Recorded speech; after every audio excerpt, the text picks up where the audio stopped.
2026 FIFA world cup football ടൂർണമെന്റിൽ തങ്ങൾ പങ്കെടുക്കുന്നില്ല എന്നാണ് ഇറാന്റെ സ്പോർട്സ് ആൻഡ് യൂത്ത് മന്ത്രി അഹമ്മദ് ഡോണിയാലി വാർത്താ സമ്മേളനത്തിലൂടെ വ്യക്തമാക്കിയത്. ഇസ്രയേലും അമേരിക്കയും ചേർന്ന് ഇറാനെതിരെ നടത്തുന്ന ഈ ആക്രമണങ്ങളിൽ തങ്ങളുടെ supreme leader Ayatollah Ali Khamenei കൊല്ലപ്പെട്ടതും ആയിരങ്ങൾ കൊല്ലപ്പെട്ടതും ഒരു സ്പോർട്സ് ചാമ്പ്യൻഷിപ്പിൽ പങ്കെടുക്കുവാനുള്ള അവസ്ഥയിലല്ല ഞങ്ങളുടെ രാജ്യം എന്ന് പ്രഖ്യാപിച്ചുകൊണ്ടാണ് അദ്ദേഹം ഈ പ്രഖ്യാപനം നടത്തിയിട്ടുള്ളത്.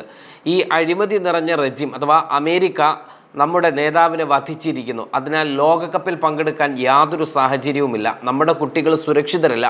ആയിരക്കണക്കിന് ആളുകൾ കൊല്ലപ്പെടുന്നു. യുദ്ധം മൂലം പങ്കെടുക്കാൻ അടിസ്ഥാന സാഹചര്യങ്ങൾ തന്നെ ഞങ്ങൾക്കിപ്പോഴില്ല. 2026 ലോകകപ്പ് അമേരിക്ക, കാനഡ, മെക്സിക്കോ എന്നിവിടങ്ങളിൽ നടക്കുന്നതിനാൽ ഇതിൽ അമേരിക്കയിലാണ് ഏറ്റവും പ്രധാനപ്പെട്ട ഹോസ്റ്റ് കേന്ദ്രമായിട്ട് വരുന്നത്.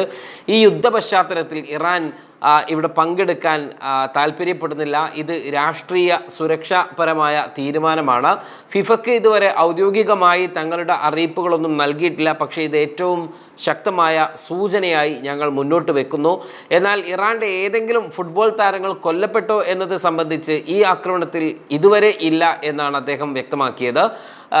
നേരത്തെ 2026 ജനുവരി, ഫെബ്രുവരി മാസങ്ങളിൽ നടന്ന ആഭ്യന്തര പ്രതിഷേധങ്ങളിൽ ചില മുൻ താരങ്ങൾ അഥവാ മുജ്തബെ തർബീഷ് ഉൾപ്പെടെയുള്ള താരങ്ങൾ കൊല്ലപ്പെട്ടിരുന്നു. പക്ഷേ അത് യുദ്ധവുമായി ബന്ധമില്ലാത്ത ആഭ്യന്തര കാര്യങ്ങളാണ്. നിലവിലെ ടീം താരങ്ങൾക്ക് യാതൊരു അപകടങ്ങളും സംഭവിച്ചിട്ടില്ല എന്നാണ് റിപ്പോർട്ടുകളുള്ളത്. തീരുമാനത്തിന് പിന്നിലുള്ള യഥാർത്ഥ കാരണം രാഷ്ട്രീയ സൈനിക സംഘർഷം മാത്രമാണ്. അമേരിക്കയുടെ ആക്രമണം, ഖമേനിയുടെ വധം, യുദ്ധം എന്നിവയെല്ലാം ചേർന്ന് നമ്മുടെ ജനതയും രാജ്യവും ആദ്യം എന്ന നിലപാടാണ് ഞങ്ങൾ സ്വീകരിക്കുന്നത് എന്നും അദ്ദേഹം വ്യക്തമാക്കി. ലോകകപ്പ് അമേരിക്കയിൽ നടക്കുന്നത് കൂടി ഒരു വലിയ ഘടകമായിട്ടുണ്ട്. നേരത്തെ 2025 നവംബറിൽ വിസ പ്രശ്നങ്ങൾ കാരണം ഡ്രോ ബോയ്ക്കോട്ട് ചെയ്തിരുന്നു. എന്നാൽ ഇപ്പോഴത്തെ തീരുമാനം യുദ്ധവുമായി നേരിട്ട് ബന്ധപ്പെട്ടതാണ് എന്നും അദ്ദേഹം വ്യക്തമാക്കി.